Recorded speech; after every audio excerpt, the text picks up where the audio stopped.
Bismillahirrahmanirrahim. Assalamualaikum warahmatullahi wabarakatuh. Hello everyone. Let me introduce our team. We are from Group 10 and I am Salma as a moderator and presentator, and there are Yardan, Rosita and Abimanyu as a presentator. Today the topic of our presentation is coral bleaching.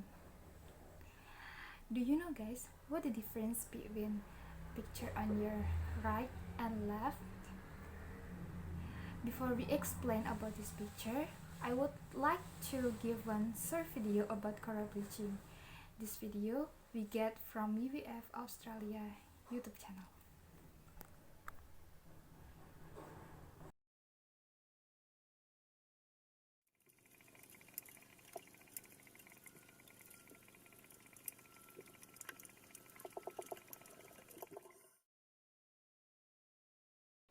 What gives coral its color?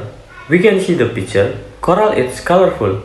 Coral skeletons are normally white and house thousands of small organisms called zooxanthellae that give them their color. The coral and the zooxanthellae have a mutualistic or both benefit symbiotic relationship.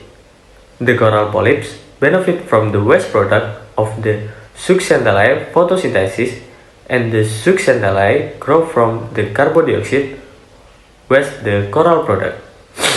When coral get stressed from things such as heat or pollution, they react by expelling this zooxanthellae, leaving a white skeleton behind. This is known as coral bleaching.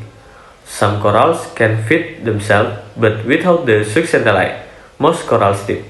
A healthy reef can recover from coral bleaching, but it needs time and the right condition. Coral reefs take around a decade to fully recover. Coral reefs are not just beautiful, brightly colored background for serene snorkeling experience. They are vital to life on Earth. So, how does bleaching happen? When the zooxanthellae rate of photosynthesis is too high for the coral, it has ability to expel extra zooxanthellae. It's normal for coral to expel some zooxanthellae, but if it's forced to expel too much, it might die. One cause of coral getting rid of too much zooxanthellae is global warming. So, how corals become bleached? The one step is healthy coral. Healthy coral is coated with an algae-like substance known as zooxanthellae. Corals depends on it to survive. The second step is stressed coral. When the coral becomes too stressed from in its environment, the zooxanthellae can become toxic and leaving it the coral. And this is the step of coral bleach.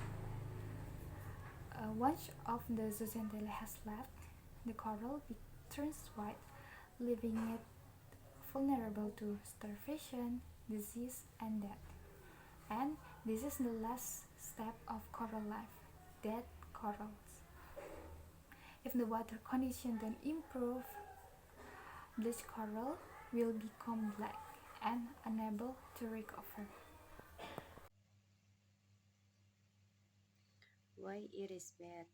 Nothing fish, nothing food. You cannot eat fish, you cannot eat fruit like sushi and sashimi, pempek, grilled fish, and you cannot watch ASMR seafood on YouTube.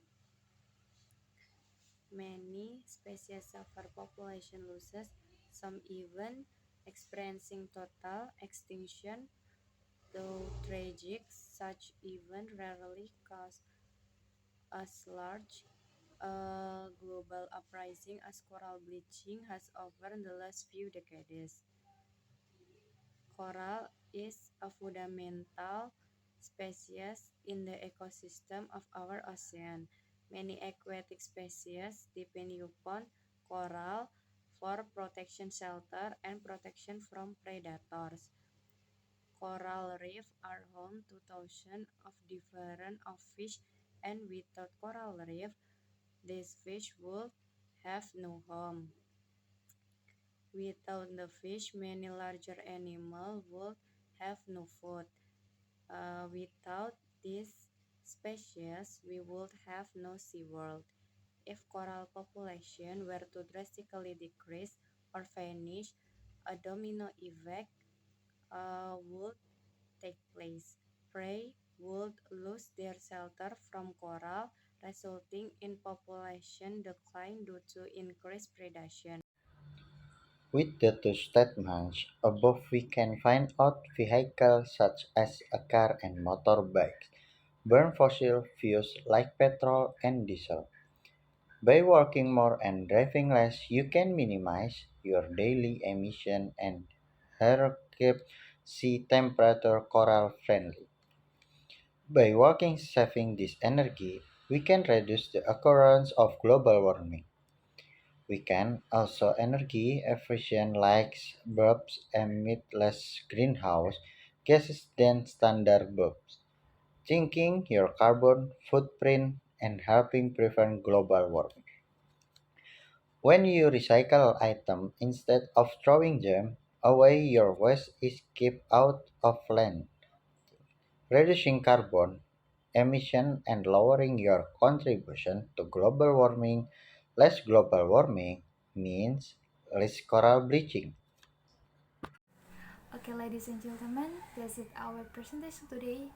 Thank you all for listening our presentation today, and thank you for your nice attention. Wassalamualaikum warahmatullahi wabarakatuh.